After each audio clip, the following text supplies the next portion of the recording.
Pensando en el carácter pasajero de todo lo que está ocurriendo, pensé que lo más importante para ustedes podría ser dejarles instrumentos que les sirvan para el resto de la vida académica y de la vida profesional. Instrumentos que se van a encontrar a cada momento. Antes de empezar a hablar sobre este tema que traigo esquematizado, quiero agradecer el recuerdo del teatro jurídico. Algunos, no sé cuántos de los que estén aquí, levanten la mano los que estén aquí que hayan vivido o sabido qué es el teatro jurídico. Ganaron los que no. Bueno, era una actividad docente en clase que consistía en que a cada equipo se le asignaba, o ellos lo inventaban, un hecho jurídico, una situación fáctica. Ese era el primer acto de la obra. El segundo acto era darle una solución jurídica al problema que se presentaba. Eran muy creativos los estudiantes, a veces demasiado. Llegó un tiempo en que el teatro jurídico se transformó en una discomóvil aquí, con luces de colores y todo, y en realidad era una idea pedagógica, buscar el efecto jurídico simplemente. ¿Y por qué hablo de eso? Porque precisamente el tema del efecto jurídico es el tema central. Pero antes de que se me escape, les voy a contar una cosa que Gonzalo no contó ni Marcela. Como yo organizaba el teatro jurídico, a estos se les ocurrió dar un premio que era una estatuilla así con una nariz como la mía, que se llamaba el Víctor. Entonces, ganarse un Víctor era, más de uno de aquí se ha ganado un Víctor, ¿verdad? Y una vez le dice una muchacha a mi esposa, yo tengo un Víctor en la casa, y esa chiquita que está ahí muerta de risa le dice, yo tengo el original. Bueno, sigamos. ¿Y por qué les voy a hablar del efecto jurídico? Históricamente esto se remonta a 1969, cuando aparecieron unas becas para ir a Italia a estudiar. Mi ilusión era estudiar Derecho Administrativo.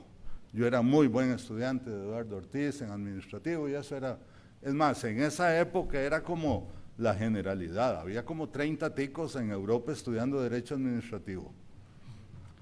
Pero un día me llega don Walter Antillón, aquí presente, gran embarcador, y me dice, Víctor, no hay becas para administrativo.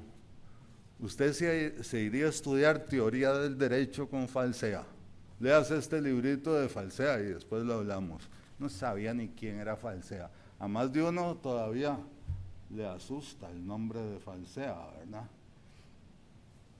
No, dice que hay gente que ha muerto diciendo cuadrinomio fundamental de la fenomenología jurídica.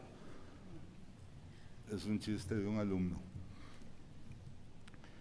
Pues don Walter fue el que me mandó específicamente a estudiar teoría del derecho, con Falsea, que era, bueno, no sé cómo calificarlo, el gran teórico del derecho de Italia. ¿Y dónde está Falsea? En Sicilia, me dice Walter. En Sicilia. Es que Sicilia, ya no tanto, porque San José está peor que Sicilia, en Matazones. Pero en aquel tiempo decir, ir a vivir a Sicilia 2 años, Dios mío, don Walter, usted me quería. La cosa es que le acepté el reto y terminé estudiando la teoría del efecto jurídico. ¿Y por qué eso es tan importante? Es tan importante porque ahí van a encontrar ustedes las bases teóricas más elementales para terminar resolviendo cualquier problema jurídico que se les presente en la vida. Es cosa de detectar en el plano fáctico cuál es el interés, el conflicto de interés y en qué medida se relaciona con los valores del ordenamiento y cuál debe ser el interés prevaleciente para asignar los efectos jurídicos. Algo que parece muy elemental, pero que a veces los abogados y los estudiantes de diversos años no tienen claro, porque esta condicionalidad, ya volveremos sobre ella, es, digamos, la lógica elemental del derecho, la condicionalidad de la norma jurídica. Pero antes de pasar a hablar sobre la condicionalidad, quiero referirme a otra perspectiva que es complementaria de esta, que tiene un origen muy diverso, que fue planteada ya por 1950 por primera vez en la tesis de grado de Carlos Fernández Cesaregua en Perú, y posteriormente fue desarrollada por Miguel Reale, el brasileño Miguel Reale, y se hizo famosa como concepción tridimensional del derecho. Esta concepción de tres dimensiones, que el derecho es una realidad con tres dimensiones. ¿Cuáles son esas dimensiones?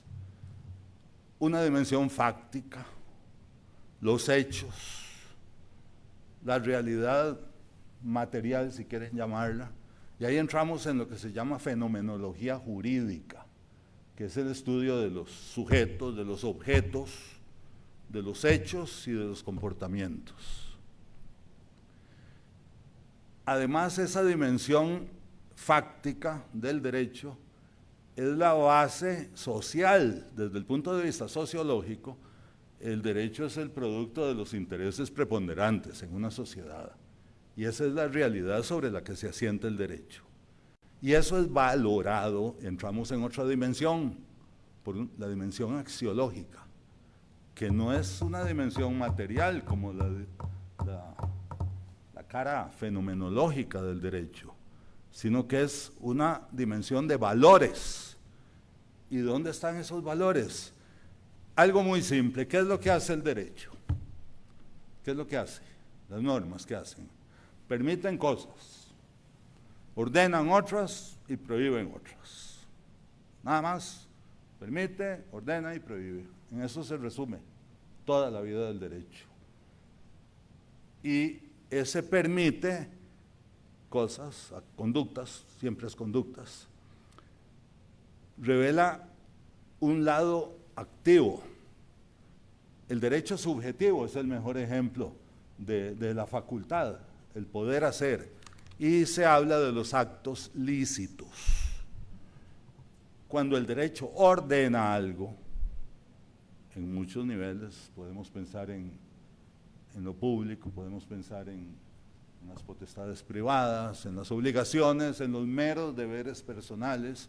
En todos esos casos el derecho ordena algo. ¿Algo qué? Una conducta también. Y en otros casos prohíbe conductas. Estas dos últimas categorías corresponden a los actos debidos y a los actos ilícitos o actos prohibidos.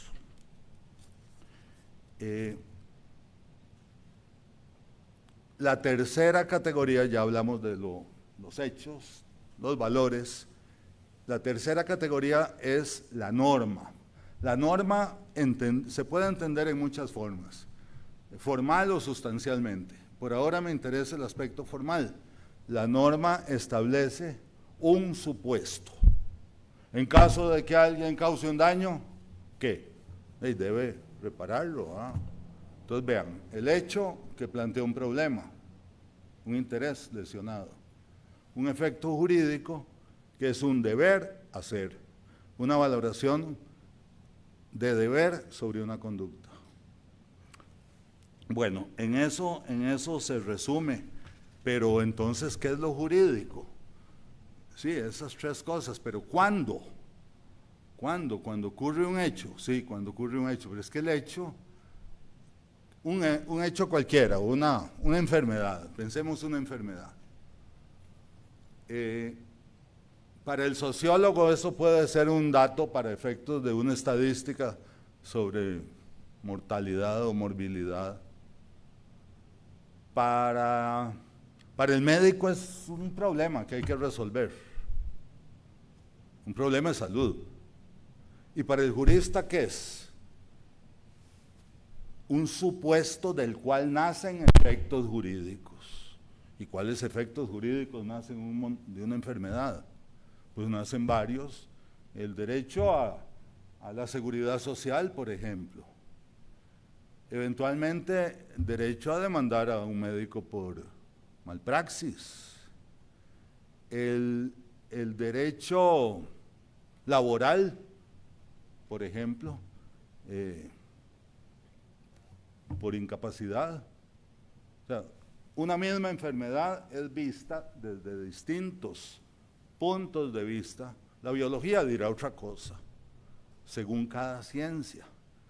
¿Y cuál es el ángulo visual jurídico? Porque no es el del doctor, el médico, tampoco es el del sociólogo.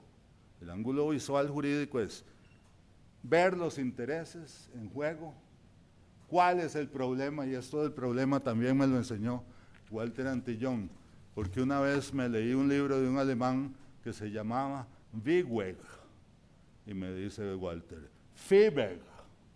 En ese tiempo yo no sabía que la V en alemán se pronuncia F. ¿Se acuerda de eso? Sí. Fiebeg. Fiebeg plantea en un libro que se llama Tópica y Jurisprudencia la idea de que todo el derecho se plantea, se desarrolla, existe en razón del problema. Y eso es lo que quiero comunicarles. El problema es lo que se manifiesta en el supuesto jurídico.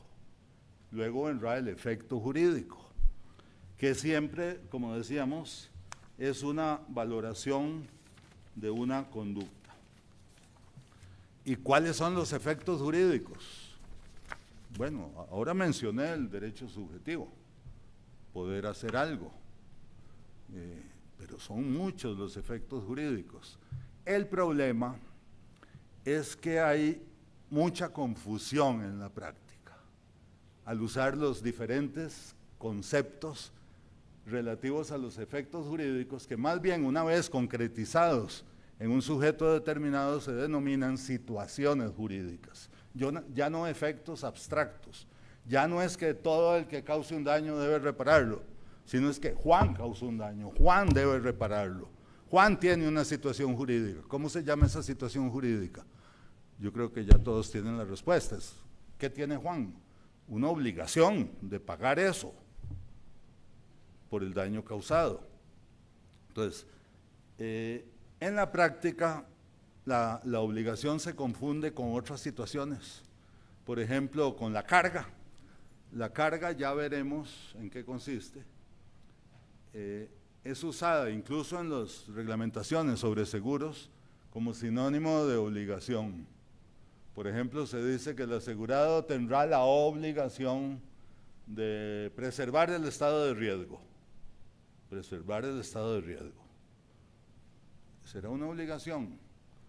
Por ejemplo, yo alquilo una bodega, la aseguro para guardar telas, pero dentro de las telas escondo dinamita y explota la bodega. El asegurador no me va a pagar. ¿Por qué no me va a pagar? Porque incumplí la carga de mantener el estado de riesgo. También en materia de seguros, se dice que el asegurado tiene la obligación de denunciar dentro de 15 días o los que fueran el acaecimiento del siniestro. Y si no, lo van a demandar al asegurador y le van a cobrar daños y perjuicios. No, él no tenía esa obligación. Él tenía la carga de avisar para que le paguen. Si no avisa, no le pagan, simplemente. Entonces vean que la carga se diferencia de la obligación en que el cumplimiento de la obligación que es realizado por el deudor cuando paga, ¿a quién beneficia? Al acreedor, al titular del derecho de crédito. En la carga, en cambio, el cumplimiento de la carga, ¿a quién beneficia? Al titular de la carga. Si yo choco y aviso que choqué, me pagan. Ahí está la diferencia fundamental entre carga y obligación. En la práctica, y ya les digo, incluso en las leyes, se confunden. La patria potestad con el derecho subjetivo se confunde a menudo. Los padres creen tener derechos sobre los hijos, ¿no? Lo que tienen son potestades, igual que los gobernantes tienen potestades, no son derechos. No es hacer lo que usted quiera, señor papá o señor gobernante. Son facultades, pero de ejercicio obligatorio además. El padre o la madre tienen poderes que son deberes al mismo tiempo. Tanto así que la doctrina en general habla de potestad como sinónimo de poder deber. Deberes que son poderes en materia de familia, guarda, crianza, educación, son deberes, poderes, tampoco son obligaciones. En algunos casos se pueden transformar en obligaciones, por ejemplo, cuando se da el incumplimiento de la obligación alimentaria, el juez puede establecer, el incumplimiento del deber alimentario, el juez puede ordenar, establecer un monto de una obligación alimentaria, que ya es una suma concreta que hay que pagar. Pero salvo ese caso, en general son situaciones jurídicas de tipo personal las que se dan en derecho de familia.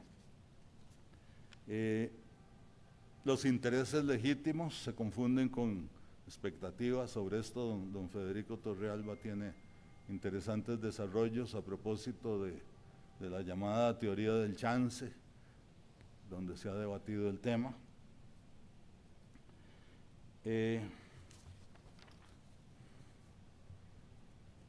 Bueno, veamos en concreto cuáles son las situaciones jurídicas y dejemos las confusiones. La palabra poder es usada en diversos sentidos en derecho. Por ejemplo, en la patria potestad dije que era un poder, deber. Ahí hay un poder, acompañado de un deber, pero hay un poder. En el derecho subjetivo, un derecho subjetivo es poder hacer algo. Es un poder también, distinto al poder de la patria potestad o de la potestad pública. Las potestades públicas, por ejemplo, pensemos en la potestad tributaria, la potestad punitiva. El administrador de Hacienda puede cobrarme impuestos, pero tiene que cobrármelos. No son facultades de ejercicio libre, son facultades de ejercicio obligatorio.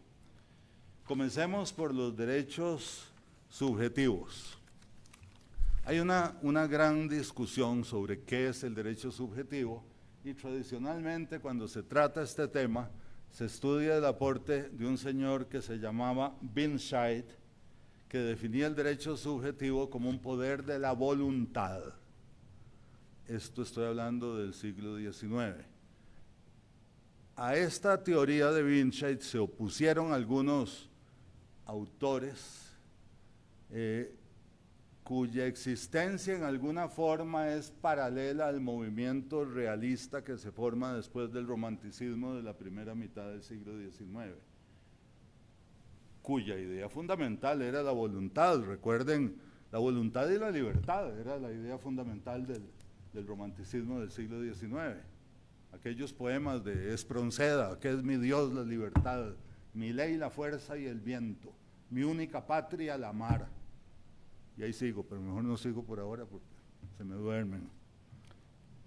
A esa posición de Binscheid, voluntarista, romántica, se opone otro jurista que se llama Jhering, Rudolf von Jhering, que dice, no, vea, los incapaces mentales o los menores de edad no tienen una voluntad jurídicamente válida, relevante, no tienen capacidad. Y por eso no pueden tener una voluntad. Y sin embargo sí tienen derechos. Un bebé tiene derechos, aunque no tenga voluntad. Voluntad en un sentido más racional que el puro berrinche del bebé, ¿verdad?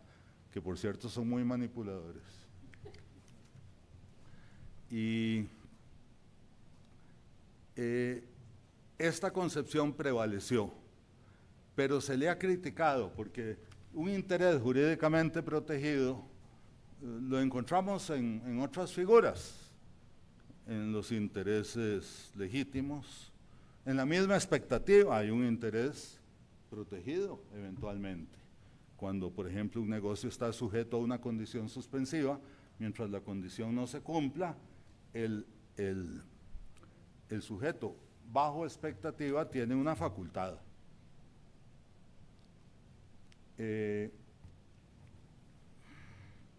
Bueno, ante este conflicto que hay, yo traté de armar una definición que especifique qué es el derecho subjetivo a diferencia de las otras situaciones jurídicas.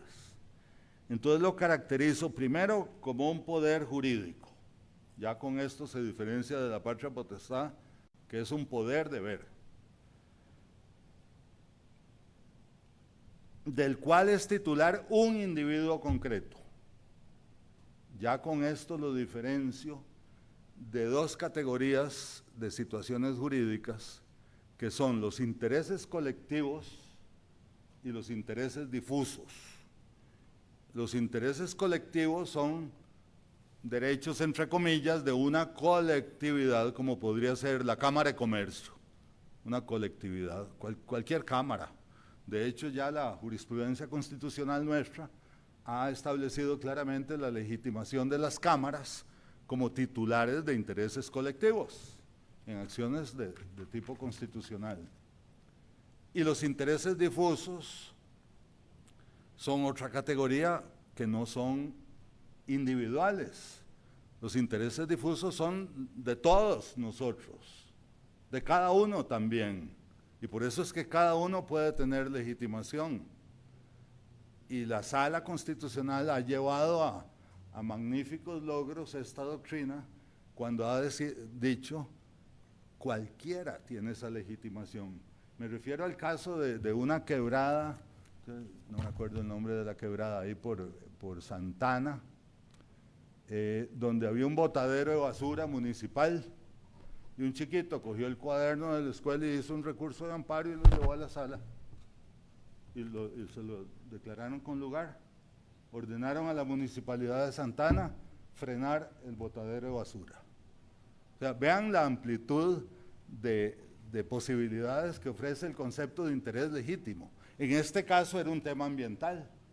El interés legítimo también, el interés difuso, perdón, puede aplicarse a otros conceptos. Por ejemplo, se habla del consumidor, el consumo, hay un interés colectivo, el interés a la salud es un interés difuso, ambiental, el interés a la información, por ejemplo, ese es el interés de todos, o a la información veraz. Bueno, con eso, al establecer que el derecho subjetivo es una situación jurídica individual, lo puedo diferenciar de la patria potestad y de los intereses colectivos y de los intereses difusos. También corresponde, debo aclarar, a un interés completo, porque en el caso de la expectativa que mencioné, y resumo lo que es rápidamente una expectativa, un ejemplo, te daré tal cosa si ocurre un derrumbe en esa montaña.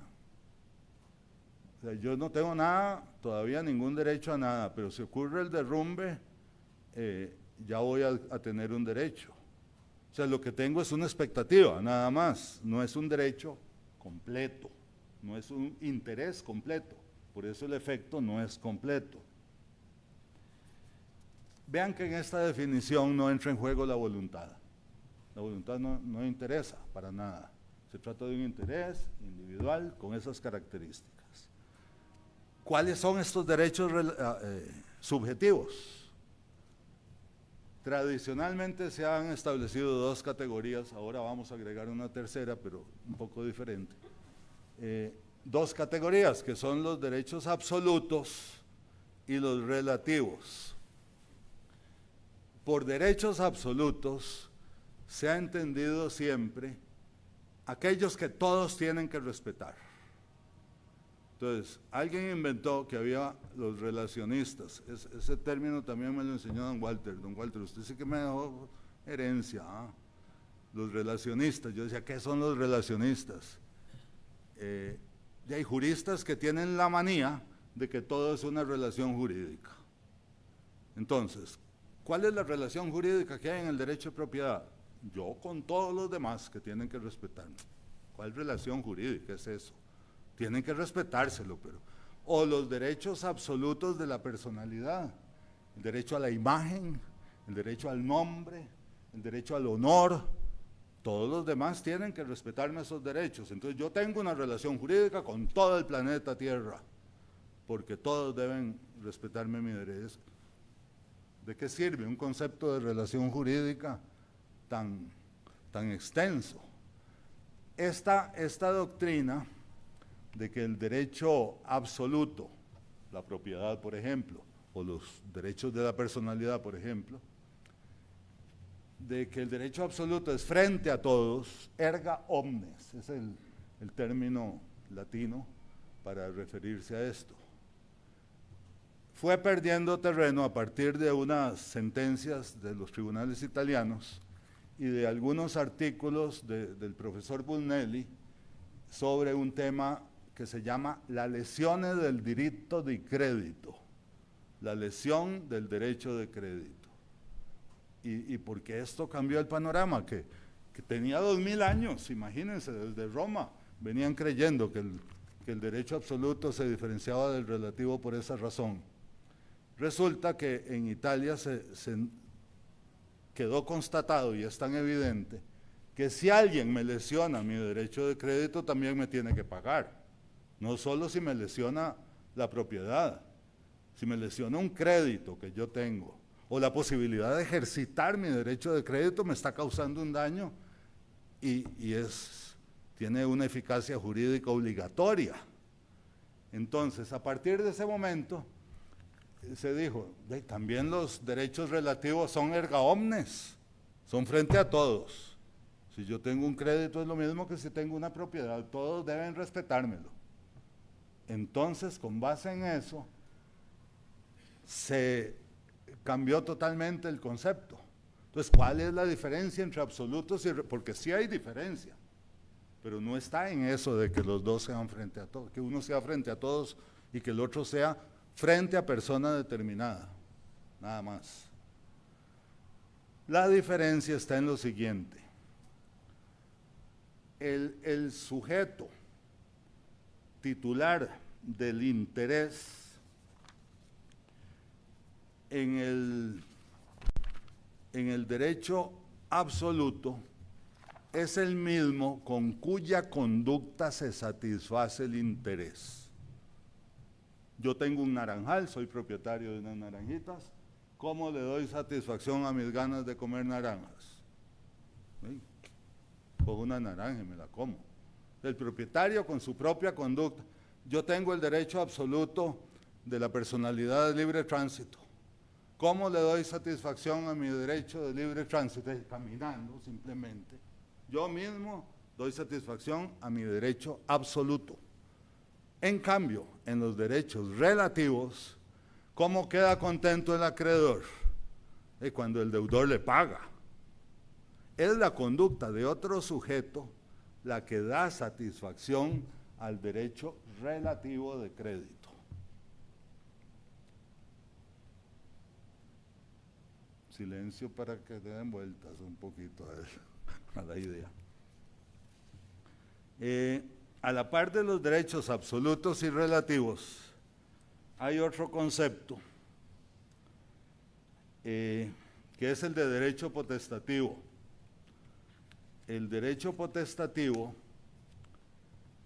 en términos simples, es un poder hacer algo, como todo derecho, pero es un poder hacer algo que incide sobre la esfera jurídica ajena sin preguntarle al prójimo.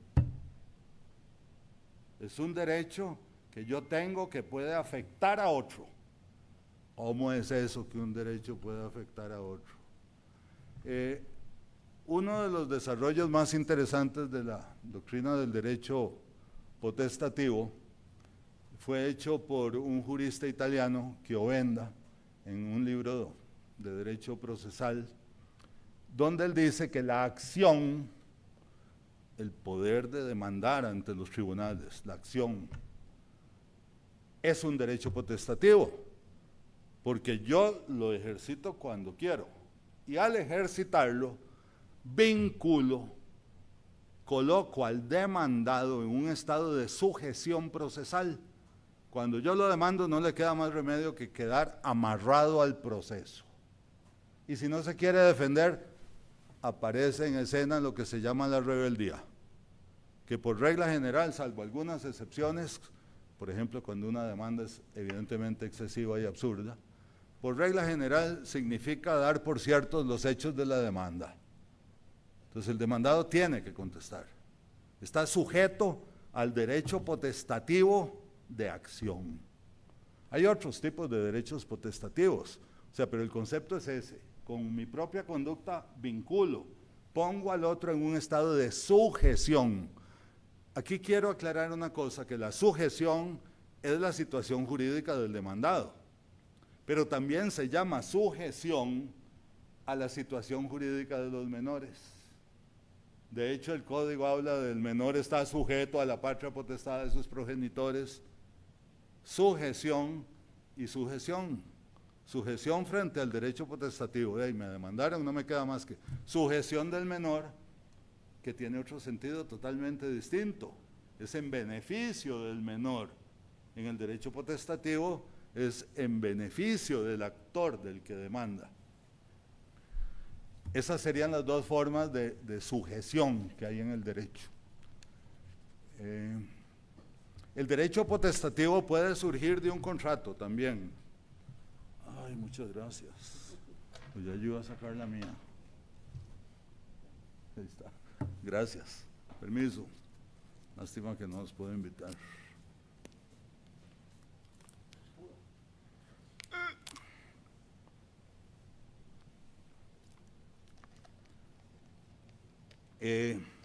Por ejemplo, en un contrato se puede pactar, es muy frecuente en contratos comerciales, cualquiera de las partes podrá ponerle término a este contrato avisándole a la otra con 30 días de anticipación. Eso se llama derecho potestativo de receso, de separarme del contrato, avisándole al otro. Vean que cumple la definición que les di de derecho potestativo. Una facultad que afecta a la esfera, aunque usted no quiera, perdón, habíamos pactado que si yo le aviso con 30 días o X, quedaría terminado el contrato. Paralelamente a este puede establecerse un derecho potestativo de prórroga. Por ejemplo, estableciendo en este contrato quedará prorrogado automáticamente al año, si en tal plazo, anterior o posterior, anterior, por supuesto, si en tal plazo no avisa una parte a la otra que ya no quiere prorrogarlo. Derecho potestativo de prórroga. O sea, si yo quiero, lo prorrogo. Bueno, el derecho potestativo de acción, se me olvidó mencionar a don Walter, pero también él me enseñó lo de SATA. SATA también habla de eso y de Quioenda. Los intereses colectivos, ya les mencioné lo de las cámaras, creo que no hace falta desarrollar más el tema. Estoy tratando de resumir para no cansarlos. Los intereses difusos, ya los estudiamos. La legitimación del menor, todo eso lo hablamos también. Ahora sí, llegamos a los deberes. La palabra deber también tiene muchos significados, igual que poder. Hay deber en la patria potestad. Deber poder. Hay deberes entre cónyuges. La fidelidad, el mutuo respeto, son deberes, no son obligaciones. Entonces, ¿qué es la diferencia? ¿Por qué no son obligaciones? La palabra obligación tiene que ver fundamentalmente con contenidos pecuniarios, patrimoniales. Una deuda de una cantidad de dinero es una obligación, pero el deber de ayudarle a la esposa o de que ella le ayude a uno a tender la cama, eso es un deber, no es una obligación. la obligación tiene un contenido pecuniario. ¿Saben de dónde viene pecuniario? Viene de pecus. Pecus era ganado en Roma. El ganado, las vacas. Y también las ovejas. De ahí viene pécora, que es oveja. O sea, pecuniario, ¿por qué? ¿Por qué ese significado? Porque en Roma las ovejas y las vacas eran usados como el cacao en Costa Rica, como moneda, como medio de cambio, ¿verdad? La obligación entonces es un deber pecuniario. Si es un deber personal, de mutuo auxilio, por ejemplo, entre cónyuges, eso no es una obligación.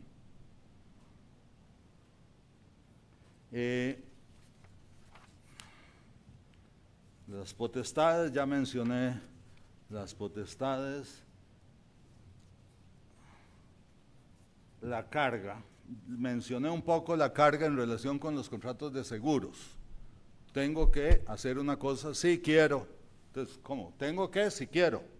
Vean que tiene un contenido como mixto, pero diacrónico.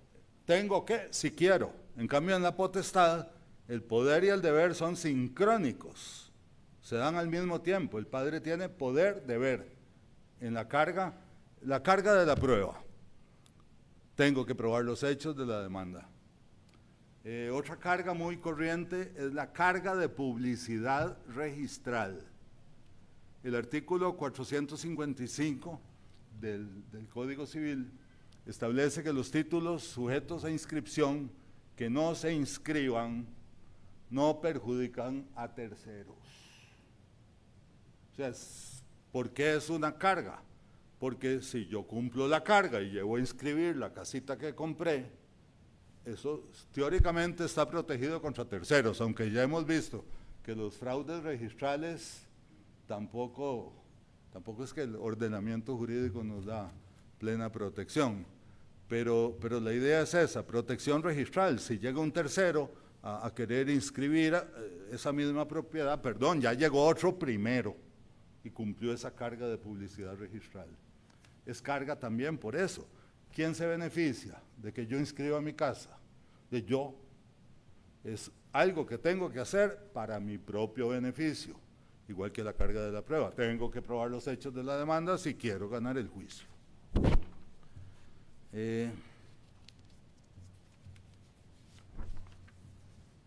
Otra situación jurídica, otro efecto jurídico, es un mini efectico, porque digamos que todavía no es el efecto pleno, es la expectativa.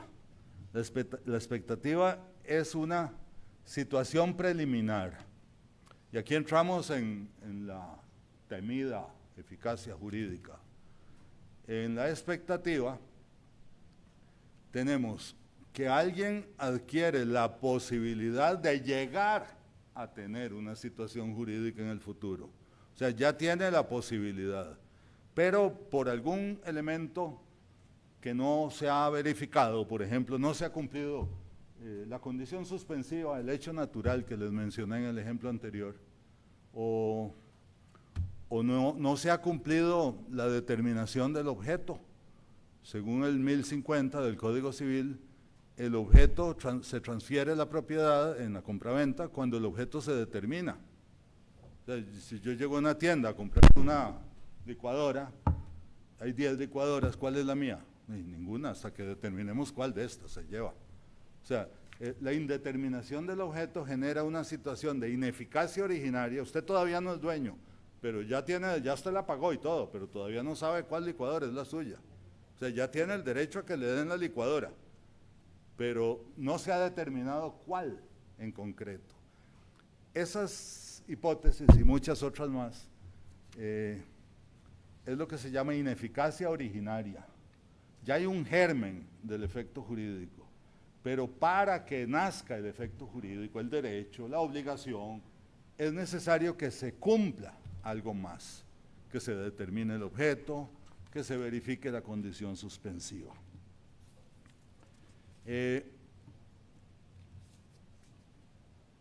Hay otro concepto que es el de interés legítimo, que también se usa indiscriminadamente como un interés lícito.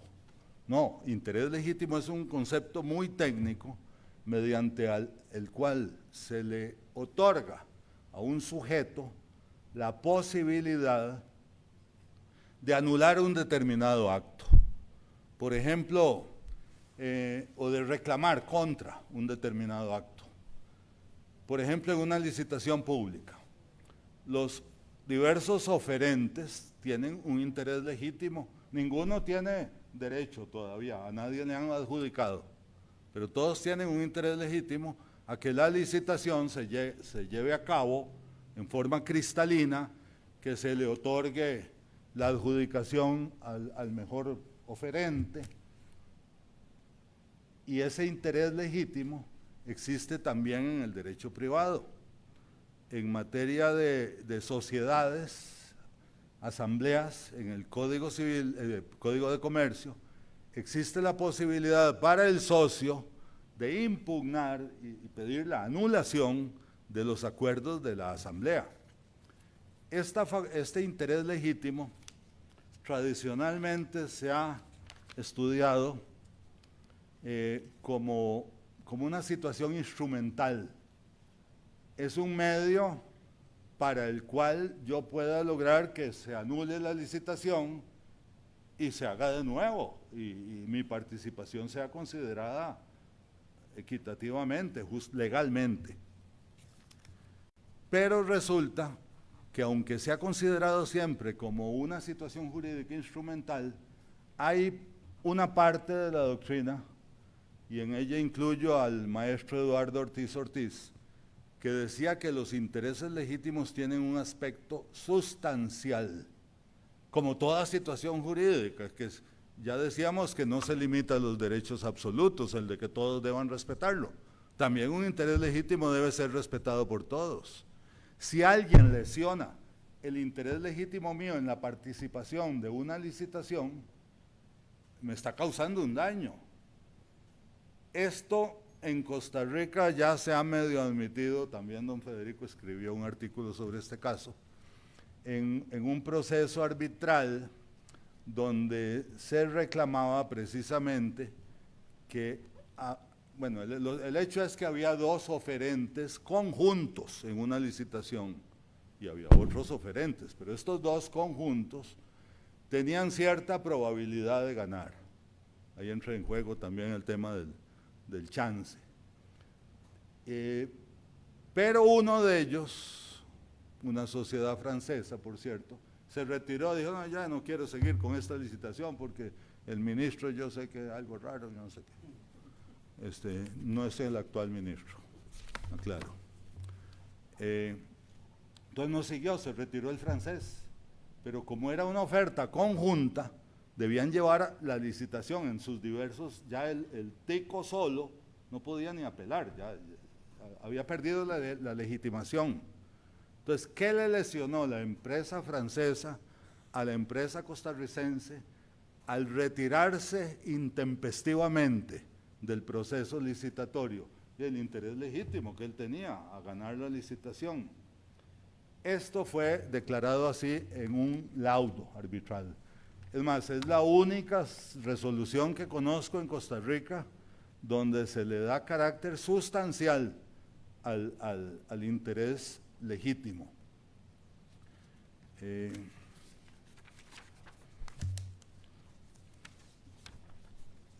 Bueno, yo creo que terminé más o menos lo que quería expresarles y espero que estas distinciones conceptuales les sean de mucha utilidad. Les cuento que a mí me ha sido de muchísima utilidad poder hacer estas distinciones y les aseguro que las situaciones fácticas más raras que ustedes se puedan encontrar pueden ser bien resueltas si ustedes tienen claro en qué consiste la eficacia jurídica, la atribución de situaciones jurídicas a situaciones fácticas. ¿Pero de qué tipo? De todo tipo. Y en esto, un último mensaje podría ser que no crean que estudiar derecho es estudiar derecho. cuando ustedes terminen y empiecen a ejercer, les va a tocar estudiar absolutamente de lo que venga. Ustedes saben cómo se colocan los alimentos en una refrigeradora. No hay que meterlos amontonados. ¿Por qué? Porque no circula el aire frío entre los paquetes y todo se pudre. ¿Y eso qué tiene que ver? Varios casos se han presentado en Costa Rica de responsabilidad civil en derecho del transporte por mala estiva de pescado y de camarones que llegaron podridos a su paella en Valencia, ¿verdad? Los camaroncitos. Ahí hay todo un tema jurídico de atribución de responsabilidad. ¿De quién fue la responsabilidad? ¿Del cargador que no cargó bien? ¿O la empresa transportadora, que por cierto en los dos casos fue la misma, que no le dio instrucciones al cargador para que cargara? Entonces de pronto hay que estudiar refrigeración. O de pronto, ok, topografía. El otro día tuve un caso en el Cerro de la Muerte, que era una finca que decían que estaba superpuesta en otro, una acción reivindicatoria. La acción reivindicatoria, en resumen, es la acción que plantea el propietario no poseedor contra el poseedor no propietario, exigiendo la devolución de su finca. Esa es la acción reivindicatoria. Y resulta que era un tema de planos, con la suerte mía de que mi suegro era topógrafo. Y le pedí auxilio y me enseñó lo que eran ploteos y curvas de nivel y dirección de las aguas en un plano de topografía. Entonces, gracias a lo que pude, poquito de topografía, gané el juicio. El juez dijo, no, claramente no son las mismas fincas y la identidad del objeto es una condición indispensable para que proceda la acción reivindicatoria. Y así, cualquier materia, por ejemplo, carnicería. Ustedes se imaginan estudiar una vaca por dentro. Y sí, también toca. El otro día hubo un caso de un carnicero argentino que lo acusaron de estafa porque los cortes eran diferentes a lo que se usaba en Costa Rica. Y él alegaba que así aprendió él. En la estafa uno de los elementos esenciales es el dolo. La maquinación para inducir al otro en error y causar un perjuicio patrimonial. Eso es una estafa, en síntesis. Pudimos demostrar en ese caso que era un carnicero argentino que no conocía el Corte Inglés. Y el Corte Inglés, a él no lo podían juzgar porque él cortaba la carne como la cortaba siempre. Entonces no lo condenaron por estafa. Pero a veces toca estudiar carnicería. Lo que quiero decir es que tienen que tener la mente abierta, que toca estudiar psicología. En un caso, por ejemplo, de patria potestad, de tenencia y guarda y crianza de menores, la psicología puede proporcionar útiles consejos sobre la importancia de los dos padres para el desarrollo psicoafectivo del menor en su proceso evolutivo. ¿Pero por qué? Hay que estudiar psicología. Derecho, sí, pero casos psicológicos. Y ahí podría seguir. ¿Por qué? Porque vuelvo a lo que dije al principio, el derecho lo que hace es estudiar los mismos hechos de la vida real, pero no como lo estudia el sociólogo, no como lo estudia el médico, sino en una forma diferente, que consiste en buscar las situaciones jurídicas convenientes. Bueno, muchas gracias, espero que tengan muchos éxitos este año que se inicia y muchas gracias de nuevo. Hasta luego. Gracias.